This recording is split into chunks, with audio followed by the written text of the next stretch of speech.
Bismillahirrahmanirrahim. Alhamdulillahi Rabbil Alamin. Wal'aqibatu lilmuttaqina fala udwana illa 'alal zalimin. Ashhadu an la ilaha illallah wahdahu la syarika lah. Wa ashhadu anna Muhammadan abduhu wa rasuluh. Qala Allah Ta'ala fi kitabihil karim, ya ayyuhalladzina amanu taqullaha haqqa tuqatih wa la tamutunna illa wa antum muslimun. Amma ba'd. Kaum muslimin, adik-adik yang semoga dijaga oleh Allah Subhanahu wa taala. Sebelum kita masuk kepada pelajaran,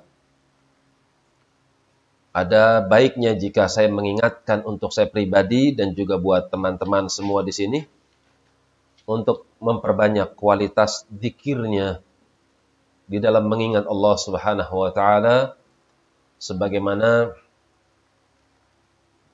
suatu berita yang sudah kita ketahui secara bersama bahwasanya negeri kita ini masih dilanda oleh wabah.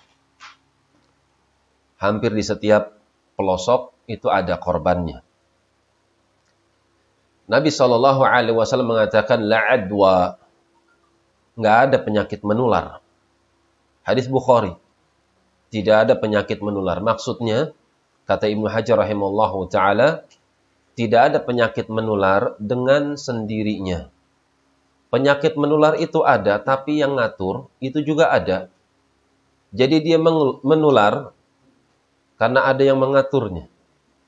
Yang mengaturnya adalah Allah Subhanahu wa taala. Karena itu ihfadillah yahfadka. Jagalah batasan agama Allah. Nanti kau akan mendapatkan penjagaan dari Allah Subhanahu wa taala. Lahu mu'aqibatun baina yadayhi wa min khalfihi. Ada yang hafal surat ini? Surat apa? Lahu mu'aqibatun baina yadayhi wa min khalfihi. Surat Ar-Ra'd.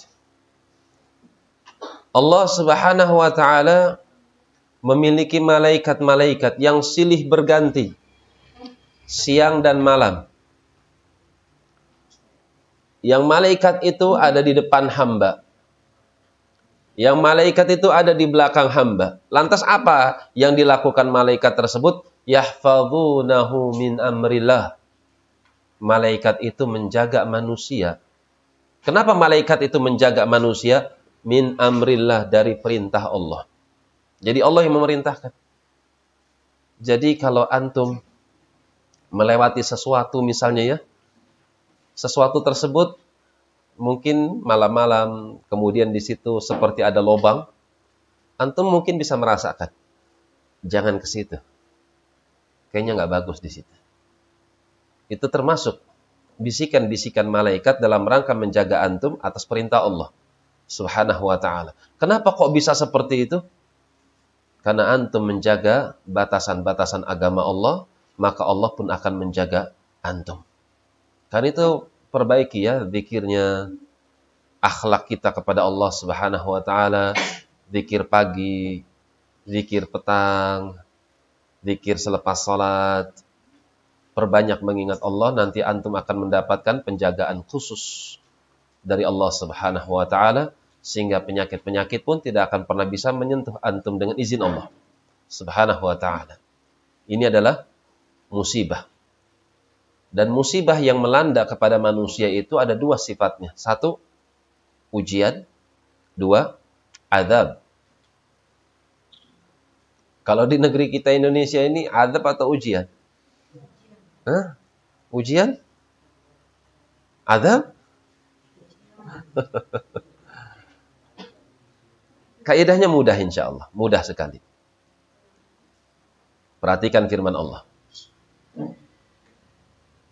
Walau anna ahlal qura amanu wattaqaw lafatahna alaihim barakatim minas samai wal ard.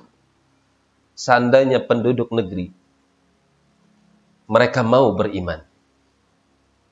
Dan mereka bertakwa kepada Allah. Iman, takwa. Allah akan buka pintu-pintu langit dan juga Allah akan buka bumi, pintu-pintu bumi. Pintu apanya? Barokat. Pintu-pintu keberkahan.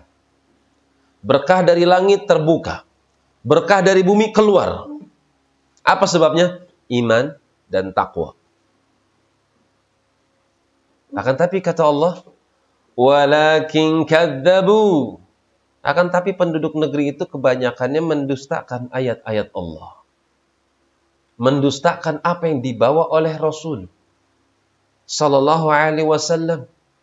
Gara-gara mereka mendustakan agama, mendustakan Allah, mendustakan Rasulnya, mendustakan kitabnya, mendustakan sunnah.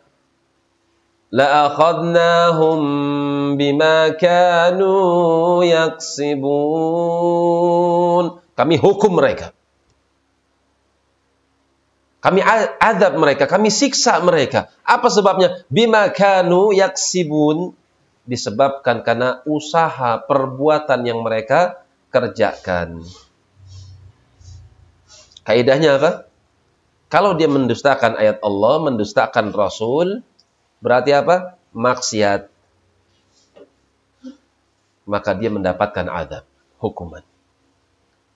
Tapi kalau ada wabah menimpa manusia, dan manusia yang tertimpa musibah tersebut, orang yang ahli sholat, orang yang mengenal Allah, tiba-tiba kena COVID, tiba-tiba kena wabah. Apakah azab untuknya? Tidak. Ini ujian. Hadis Bukhari ya, Aisyah radhiyallahu taala anha bertanya kepada Nabi sallallahu alaihi wasallam, "Anit ta'un," tentang ta'un. Ta'un itu wabah. Kata Ibnu Al-Qayyim rahimahullahu taala, ta'un itu semacam bisul yang tumbuh biasanya di ketiak atau di ujung hidung atau persendian.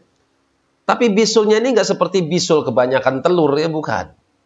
Bisulnya ini mengeluarkan nanah dan cepat sekali. Kalau sudah pecah nanahnya, keluar darahnya, kehabisan darah.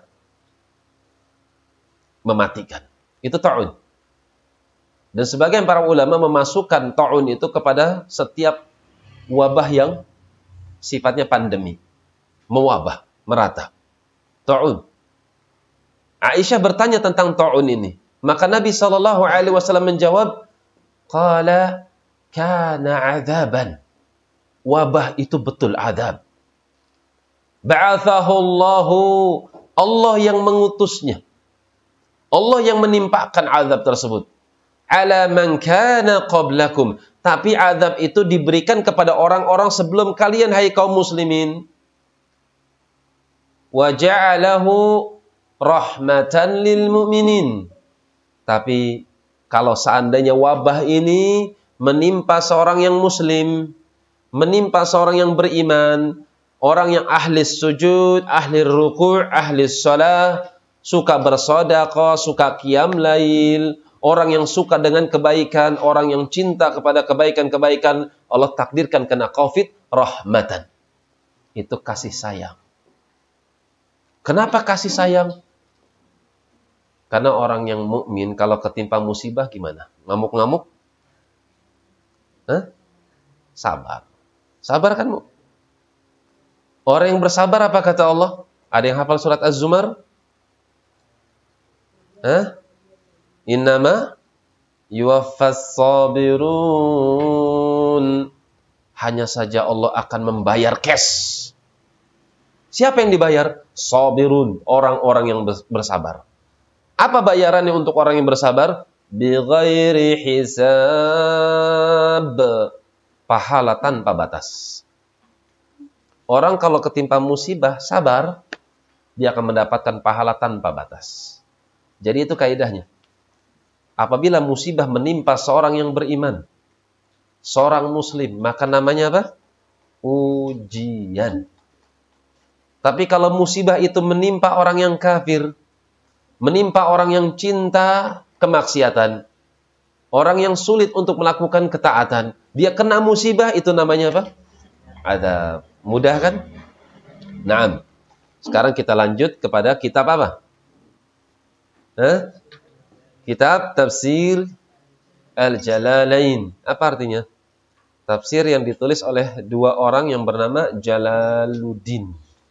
Jalaluddin Al-Mahalli, yang satu Jalaluddin Asy-Syatibi. As-Suyuti ya. Ana pun dilupakan. As-Suyuti, na'am, As-Suyuti, bukan Syatibi. Sampai surat apa? Masih dalam surat Al-Fatihah. Apa arti Al-Fatihah? Pembuka. Ada berapa ayatnya? Ada 7. Dimulai dari Bismillahirrahmanirrahim, pendapat Syafi'iyah.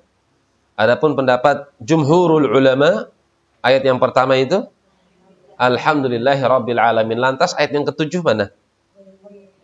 Ghairil maghdubi alaihim, itu ayat yang ke-7. Adapun pendapat madhab Syafi'i, ayat yang ke-7 itu siratal ladzina an'amta alaihim sampai dhalin, itu satu ayat. Itu pendapat Syafi'iyah. Adapun jumhurul ulama tidak demikian. Suratul Fatihah masuk kepada surat Al-Fatihah. Surat ini Makkiyah, 7 ayat dengan bismillah, sehingga ayat yang ke-7-nya siratal ladzina an'amta alaihim. Jika yang menganggap bahwasanya surat ini 7 ayat di awal dengan alhamdulillahirabbil alamin, maka ayat yang terakhir adalah ghairil maghdubi alaihim sampai kalimat itu ya.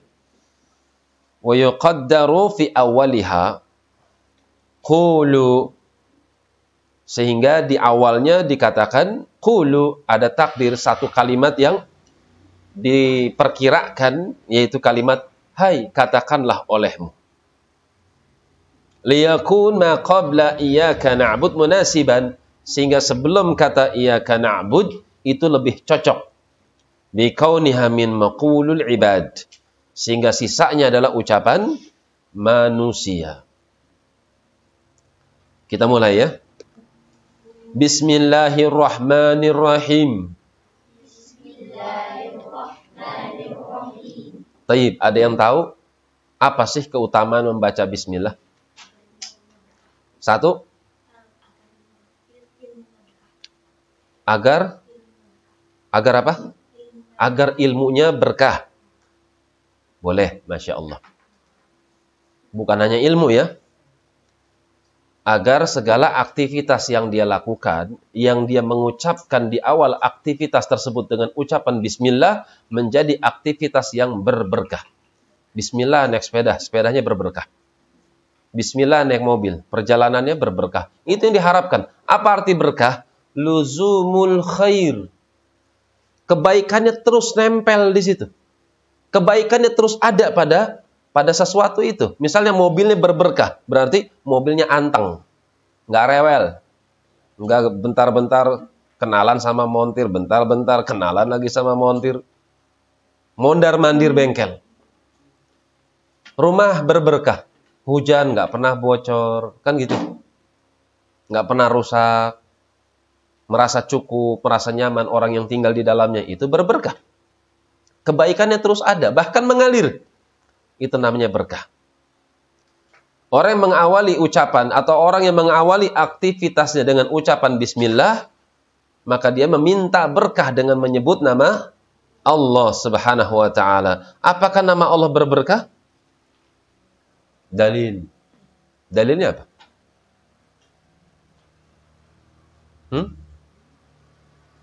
Ada yang hafal surat Ar-Rahman? Ada? Kamu hafal? Coba cari nama Allah berberkah di situ. Ar-Rahman al Quran. Oh, panjang ya, Masya Allah. Tabarakasmu rabbika dzil jalali wal ikram. Tabaraka, penuh dengan berkah.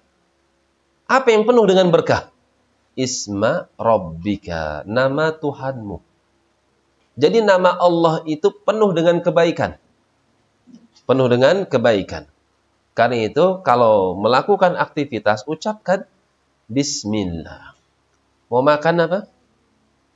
Bismillah. Bismillah. Apa yang diharapkan dari makanan tersebut? Berkah. Ketika dia makan, sedikit tapi mengenyangkan. Kan gitu. Ketika dia makan, menghasilkan gizi, bukan kotoran atau racun. Ketika dia makan, ototnya dia gunakan untuk hal-hal yang positif. Temannya pindahan rumah misalnya, ikut bantu. Temannya butuh sesuatu, ikut bantu. Ini pengaruh dari keberkahan yang dia hasilkan dari menyebut nama Allah Subhanahu wa Ta'ala. Jelas sampai sini? Ketika minum, awalnya apa? Bismillah.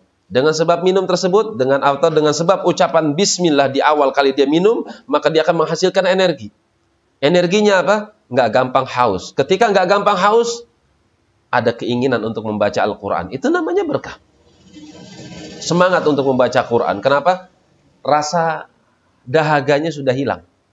Rasa hausnya hilang. Semangat baca Quran. Itu namanya apa? Berkah dari minum. Yang diawali dengan ucapan Bismillah dan seterusnya. Kan itu seorang muslim itu nggak pernah lupa dengan menyebut nama Allah. Seorang suami mendatangi istrinya, disebut nama Allah. Seorang muslim masuk ke kamar mandi, disebut nama Allah. Seorang muslim ketika keluar daripada kamar mandi, dia minta ampun sama Allah. Kenapa? Karena di dalam kamar mandi dia nggak menyebut nama Allah.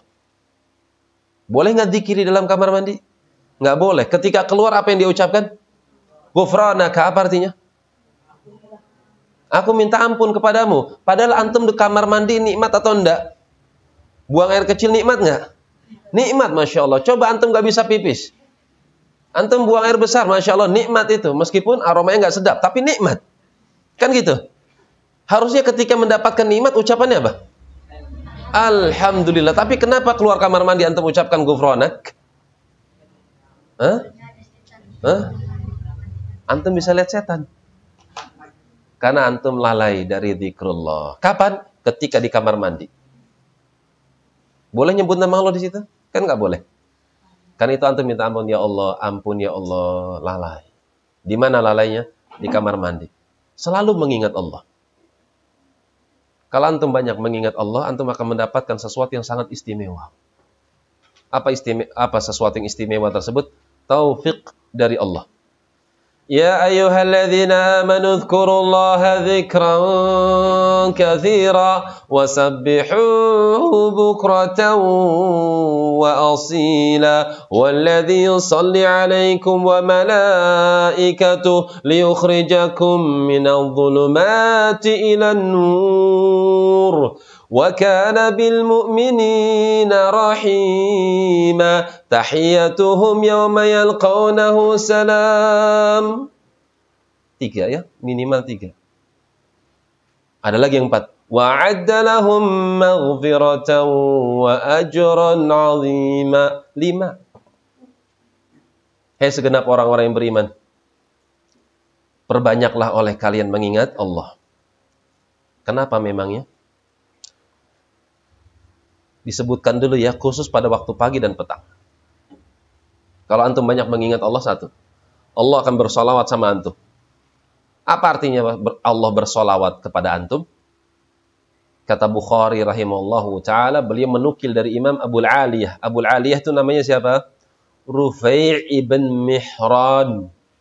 Belajar, kenal sama ulama. Abul Aliyah siapa namanya? Tulis, Rufai' ibn Mihran. Abul Aliyah.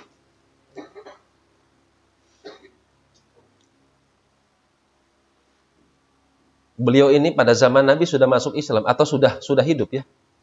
Hidup pada zaman Nabi Muhammad SAW, cuman belum masuk Islam. Kapan masuk Islamnya? Rasulullah meninggal 2 tahun kemudian baru masuk Islam. Akhirnya beliau belajar kepada Abu Bakar, kepada Umar, kepada Uthman, kepada Ali, Abdullah bin Mas'ud, Ibnu Abbas, seluruh para sahabat beliau ambil ilmunya. Kan itu dalam ilmunya ya, Abul Aliyah. Abul Aliyah rahimahullahu ta'ala menafsirkan, "Huwallazi shalli 'alaikum sallallahu ala 'abdihi aw ala 'ibadihi bima'na thana'ullah 'alaihi."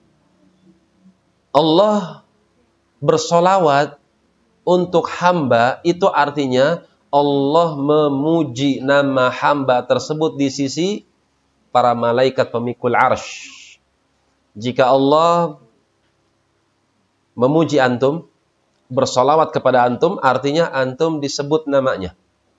Dan juga nama bapak antum di sisi Jibril, di sisi Mikail, di sisi Israfil. Bukankah kemuliaan ketika Allah menyebut nama antum?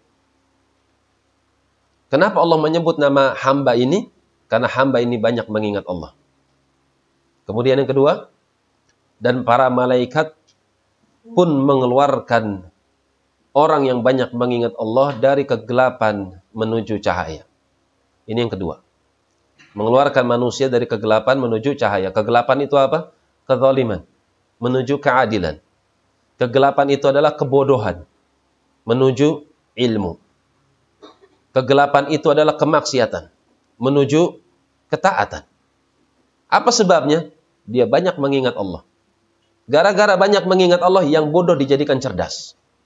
Yang maksiat dijadikan sebagai hamba yang taat. Yang malas menjadi rajin.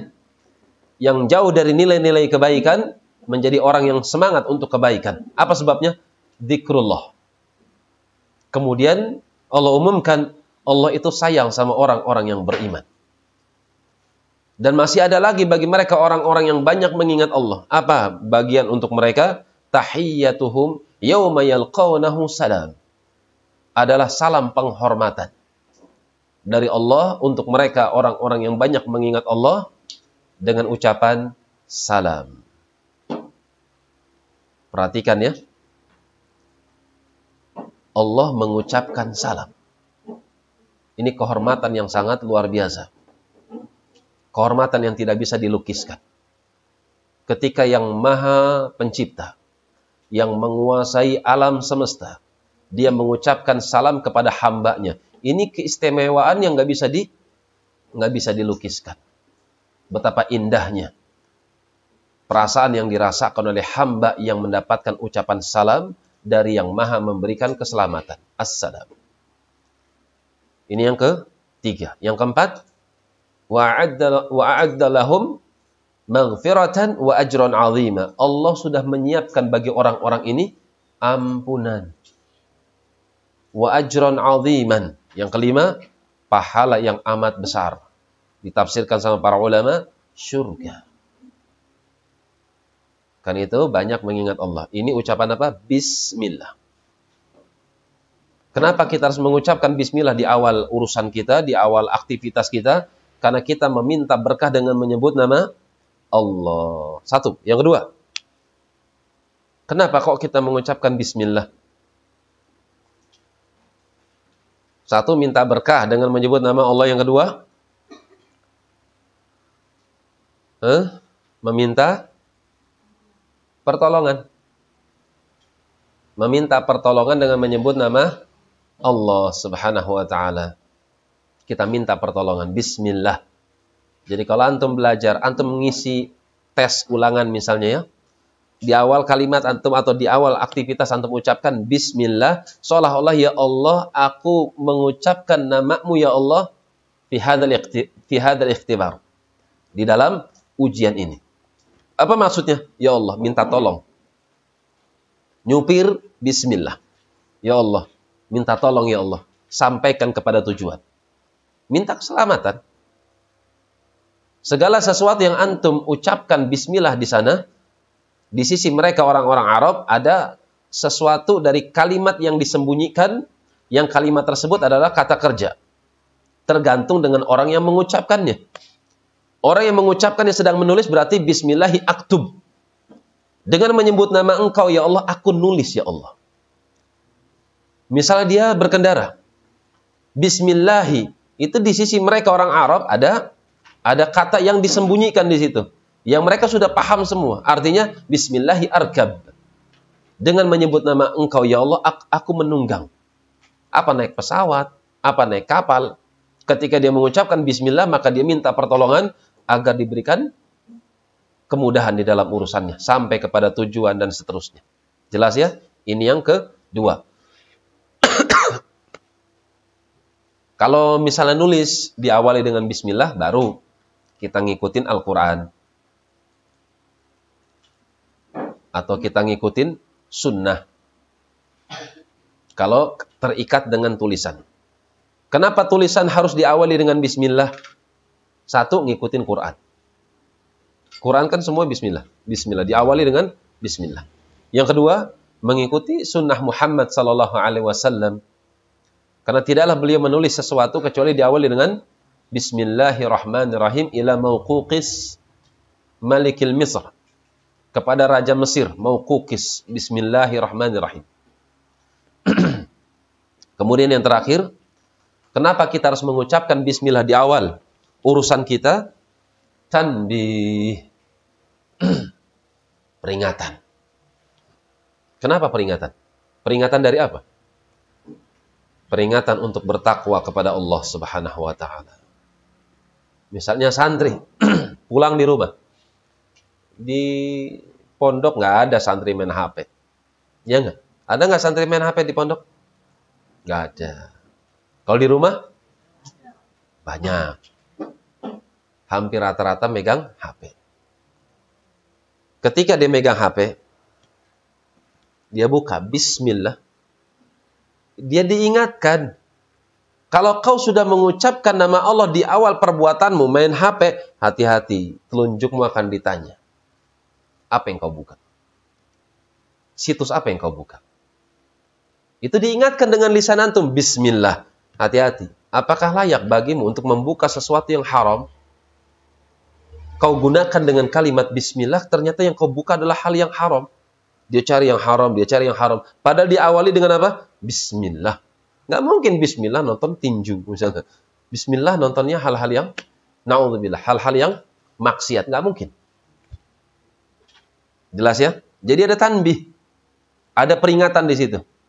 Jika kau awali aktivitasmu dengan ucapan bismillah, kau sebut nama Allah Subhanahu wa taala, hati-hati terhadap aktivitasmu. Jangan sampai kau terjatuh kepada kemaksiatan. Karena aktivitasmu dibuka dengan nama Allah. Bismillah. Mungkin ada yang berpendapat, wah Ustaz kok serem banget Ustaz ya. Kalau gitu nggak usah ngomong bismillah aja buka HP. Salah antum. Pola pikir yang keliru. Justru dengan mengucapkan bismillah antum terjaga. Bismillah, jangan lihat musik. Bismillah, jangan lihat film-film yang tidak layak untuk dikonsumsi. Antum sudah mengucapkan kalimat bismillah, hati-hati. Jelas sampai sini? Paham ya? Bismillahirrahmanirrahim. Nanti di sini penulis nggak menyebutkan tafsir Ar-Rahman Ar-Rahim karena di sini disebutkan apa? Ada dua ayat. Atau ada ayat yang senada dengan ucapan Bismillahirrahmanirrahim, yaitu ayat yang ke berapa? Ayat yang ketiga menurut mazhab Syafi'i, ayat yang ketiga. Ayat yang kedua menurut jumhur. Bismillahirrahmanirrahim dengan menyebut nama Allah. Siapa Allah? Ar-Rahman. Ar-Rahman itu dzur rahmatil wasi'ah. Ar-Rahim yang memberikan kasih sayang. Yarhamu min ibadihi man yasha. Al-mausulatu birahmati man yasha'u min ibadihi.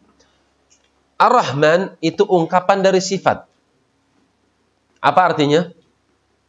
Ar-Rahman itu yang memiliki rahmat yang amat luas. Muslim, baik kafir sekalipun, mereka mendapatkan rizki. Kenapa mereka mendapatkan rizki? Karena pengaruh dari nama Ar-Rahman. Bahkan binatang sekalipun, mereka bisa mendapatkan rizki. Mereka mendapatkan petunjuk dari Allah untuk mencari rizki. Dari mana mereka bisa mendapatkan hal itu? Pengaruh dari nama Ar-Rahman.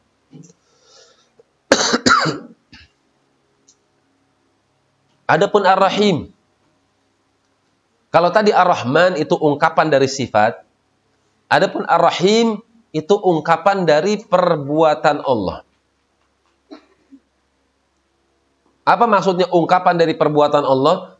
Maksudnya Allah itu menyampaikan rahmatnya kepada hamba-hamba yang khusus mendapatkan rahmat. Siapa yang mendapatkan rahmat? Ini cuma hamba-hamba pilihan. Siapakah mereka? Ya kaum mukminin, orang-orang yang beriman. Orang-orang yang beriman itu marhum, orang-orang yang dirahmati. Adapun orang-orang yang tidak beriman, mal'un, mereka adalah orang-orang yang jauh daripada rahmatnya. Untuk lebih memudahkan, maka saya terjemahkan aja ya. Bismillah, dengan menyebut nama Allah, Ar-Rahman, yang memiliki sifat kasih sayang yang amat luas, Ar-Rahim, dan yang memberikan kasih sayangnya kepada hamba-hamba pilihannya, yang menyambung rahmatnya kepada hamba-hamba yang dia kehendaki. Itu arti rahim. Jadi beda. Beda Rahman dengan Rahim. Kalau digabung, maknanya berbeda. Tapi kalau dipisah, maknanya sama. Maknanya apa? Maknanya sama. Contoh seperti Islam dan iman. Apa arti Islam? Apa arti iman? Ada yang tahu? Apa arti iman? Ini kalau dipisah, maknanya satu. Tapi kalau digabung, maknanya jadi dua. Ada perbedaannya. Dia orang Islam. Maksudnya apa? Dia orang beriman. Kan gitu. Dia orang beriman. Orang beriman itu siapa? Ya orang Islam. Sama aja. Tapi kalau digabung, dia maknanya menjadi berbeda. Dari mana kita mengetahuinya? Hadis Jibril. Hadis Jibril. Hadis kedua dalam Arba'in An-Nawawi. Kita akan mengetahui perbedaannya. Di mana letak perbedaannya? Islam itu rukunnya berapa? Ada berapa rukun Islam? 5. 1. Syahadatain la ilaha illallah Muhammad Rasulullah. Ini syahadatnya ada 2. Kok dihitung 1? Islam itu rukunnya ada berapa? 5. Yang pertama apa? Persaksian. Kan gitu? Persaksian terhadap apa? Syahadat la ilaha illallah wa Muhammadan Rasulullah. Persaksian la ilaha illallah dan persaksian Muhammad Rasulullah. Kenapa 2 persaksian ini dijadikan 1? Enggak dipisah? Kalau dipisah berarti jadi 6. Islam itu dibangun di atas 5 rukun. Rukun pertama persaksian la ilaha illallah. Rukun kedua persaksian Muhammad Rasulullah. Kan jadi 6. Tapi kenapa di dalam Islam Allah menjadikan 2 persaksian ini menjadi 1? Ada yang tahu jawabannya? Kalau nggak tahu, catat. Kalau nggak bisa nyatat, hafalkan. Jelas ya? Jawabannya mudah ya sebetulnya ya. Kenapa 2 persaksian ini nggak pernah bisa dilepaskan? Karena 2 persaksian ini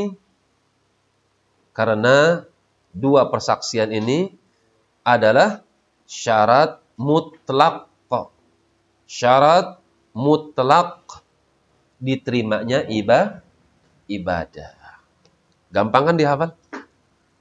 Karena 2 persaksian ini merupakan syarat mutlak diterimanya ibadah. Karena itu nggak bisa dipisah.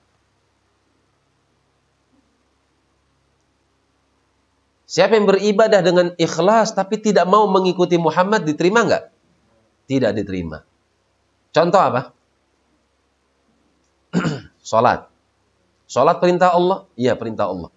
Siapa yang salat penuh dengan keikhlasan, tapi dia nggak mengikuti tuntunan Muhammad, maka tidak akan diterima. Contohnya apa? Dia salat tanpa wudhu. Diterima nggak salatnya? Tapi kan ikhlas. Penuh dengan keikhlasan, dia menghadap kiblat, Allahu Akbar. Dia ikhlas hanya untuk Allah subhanahu wa ta'ala. Tapi dia tidak berwudu. Apakah diterima sholatnya? Tidak. Kenapa? Karena dia tidak mengikuti tuntunan Muhammad SAW. Atau orang yang sholat subuh penuh dengan keikhlasan, tapi dia tambah 1 rakaat. Jadi 3. Kenapa dia tambah 1 rakaat? Karena bangun tidur seger. Karena itu dia tambah aja 1. Dia tidak mengikuti tuntunan Muhammad sallallahu alaihi wasallam. Meskipun dia bangun di atas keikhlasan, dia bangun di atas kesungguh-sungguhan, semangat dalam beribadah, tapi kalau tidak mengikuti contoh Muhammad sallallahu alaihi wasallam, mardud. Maka akan tertolak. Karena itu, dua syarat ibadah atau dua kalimat ini adalah syarat mutlak diterimanya peribadatan. La ilaha illallah, ikhlas. Muhammad Rasulullah, ittiba. Harus mengikuti tuntunan Muhammad sallallahu alaihi wasallam. Kita kembali kepada rukun Islam. Syahadat la ilaha illallah Muhammad Rasulullah. Yang kedua, salat. 3, zakat. 4, puasa. 5, haji. Ini rukun Islam. Sekarang rukun iman. 6. 1, iman pada Allah. 2, iman kepada malaikat. Kemudian 3, iman kepada kitab-kitab. Nggak cukup kitab. Kitab-kitab. Keempat, iman kepada para rasul. Yang kelima, iman kepada hari kiamat, hari kebangkitan. Yang keenam, iman kepada qadha, ketentuan Allah. Yang baik ataupun yang kurang baik. Antum sudah bisa melihatnya. Ada kelihatan di situ perbedaannya. Di mana perbedaannya antara Islam dan iman? Di mana? Syahadat kedengeran nggak? La ilaha illallah Muhammad Rasulullah kedengeran? Salat kelihatan nggak? Zakat kelihatan? Puasa kelihatan? Haji kelihatan? Kelihatan nggak haji? Iya, dicukur, pakai baju ihram kan gitu, kelihatan kan? Sekarang iman kepada Allah kelihatan? Enggak. Kenapa? Karena iman itu di mana? Di dalam hati. Sekarang antum tahu perbedaannya. Apa bedanya Islam dan iman? Apa? Kalau Islam itu amalan apa? Zahir. Islam itu amalan zahir, yang kelihatan. Kalau iman, amalan batin. Jelas ya? Itu perbedaannya. Sama seperti Rahman dan Rahim. Kalau dipisah kalimat Rahman dan Rahim itu maknanya sama. Kasih sayang. Rahmat. Kasih sayang Allah Subhanahu wa ta'ala. Tapi kalau digabung, itu nanti maknanya beda. Rahman ya Rahim. Rahim ya Rahman. Tapi ada perbedaannya. Di mana letak perbedaannya? Kalau Rahman itu meliputi segala sesuatu. Kalau Rahim itu terbatas kepada sesuatu yang dia kehendaki. Kalau Rahman diberikan kepada setiap makhluk, tapi kalau Rahim tidak diberikan kecuali kepada yang dia kehendaki. Contoh apa? Iman. Apakah setiap manusia beriman? Tidak. Cuman orang-orang yang khusus yang mendapatkan keimanan. Siapakah mereka? Orang-orang yang beriman, mukminun, muslimun. Maka mereka kaum muslimin, orang-orang yang beriman, mereka adalah orang-orang yang mendapatkan rahmat khusus dari Allah. Itu arti ar-Rahim. Yang menyambung rahmatnya kepada hamba yang dia pilih. Adapun Rahman, itu cuma sebatas khobar. Khobar bahwasanya dia memiliki rahmat yang amat luas. Adapun Rahim, perbuatan Allah yang menyambung rahmat yang luas itu diberikan kepada hamba-hamba yang khusus. Jadi kalau saya berikan kemudahan buat antum, Rahman itu rahmat yang umum, Rahim rahmat yang khusus. Jelas sampai sini? Baik, saya ulangi.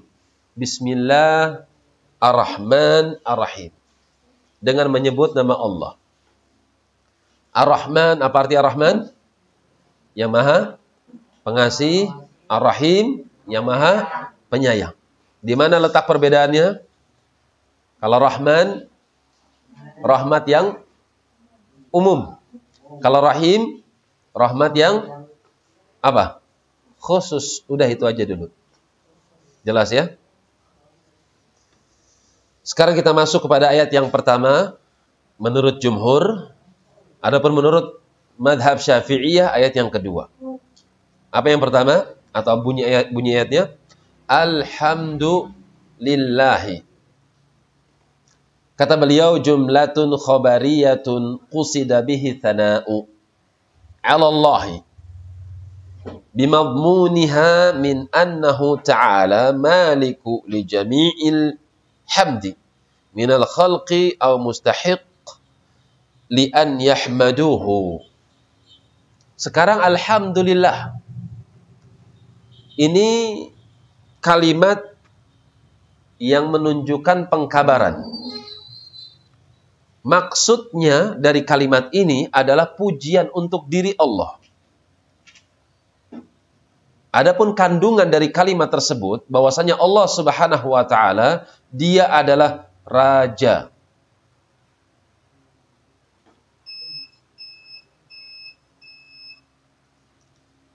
Dari seluruh perkara-perkara yang terpuji, yang pujian itu berasal dari makhluk. Atau juga bisa diartikan Allah dialah yang layak untuk dipuji. Karena itu kalau di dalam bahasa kita apa? Alhamdulillah artinya apa? Segala puji milik siapa? Milik Allah. Coba ulangi. Apa arti alhamdulillah? Segala puji milik Allah. Antum tahu nggak ucapan itu? Segala puji milik Allah.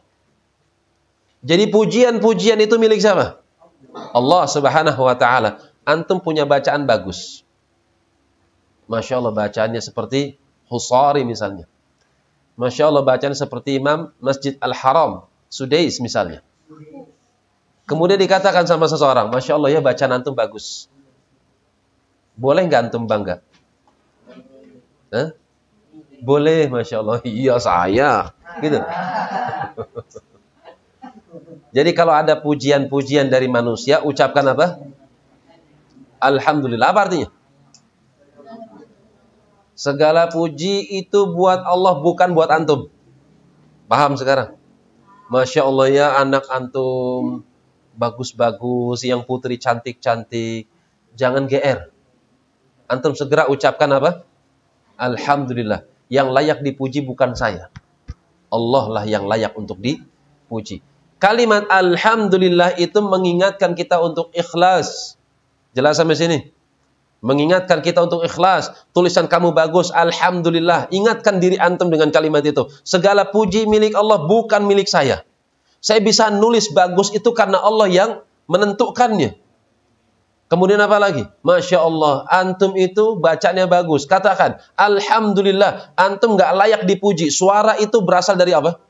Allah yang menentukan buat antum. Antum mendapatkan suara yang bagus. Antum mendapatkan ilmu tajwid yang sempurna. Nggak ada kebaikan pada diri antum. Kebaikan itu milik siapa? Allah Subhanahu wa ta'ala. Kalau memang ada kebaikan pada diri antum, maka ketahuilah, kebaikan itu berasal dari Allah. Bukan semata dari diri antum. Paham sampai sini? Karena itu kalimat alhamdulillah adalah kalimat tauhid. Kalimat ikhlas yang menyadarkan, mengingatkan kita untuk terus menjaga keikhlasan. Segala sesuatu yang muncul pujian-pujian dari manusia, yang kemudian disematkan pada diri antum. Manusia memuji antum lewat bacaan antum. Manusia memuji antum karena kesolehan antum. Manusia memuji antum karena sedekah antum. Manusia memuji antum karena ada kebaikan pada diri antum. Segera ucapkan, alhamdulillah. Ingatkan hati. Yang layak dipuji bukan saya, bukan bacaan saya, bukan sedekah saya, bukan kesolehan saya, tapi Allah yang menentukan itu pada diriku. Alhamdulillah, Allah lah yang layak dipuji. Paham sampai sini? Jadi nggak ada alasan buat kita untuk berbangga-bangga diri. Nggak ada alasan buat kita untuk sombong. Apa yang disombongkan? Semua milik Allah, kan gitu. Kau bisa mendapatkan sesuatu, kau bisa memiliki sesuatu. Bukankah Allah yang menentukannya untukmu? Karena itu perbanyak ya. Seperti saya tadi ingatkan di awal, perbanyak untuk mengingat Allah, nanti Allah akan memuji antum. Malaikat akan membantu antum supaya bertakwa kepada Allah Subhanahu wa ta'ala. Kehadiran antum nanti di hari kiamat akan disambut dengan kalimat salam, dan Allah sudah siapkan ampunan dan juga pahala yang besar berupa surga. Apa sebabnya? Karena kehidupan antum penuh dengan zikrullah, mengingat Allah Subhanahu wa ta'ala. Kiranya sampai sini dulu ya. Kita lanjut pada lain kesempatan. Wa akhiru da'wana alhamdulillahi rabbil alamin. Tafadhalu barakallahu fikum. Subhanakallahumma wa bihamdik. Asyhadu an la ilaha illa anta astaghfiruka wa atubu ilaik. Alhamdulillahi rabbil alamin.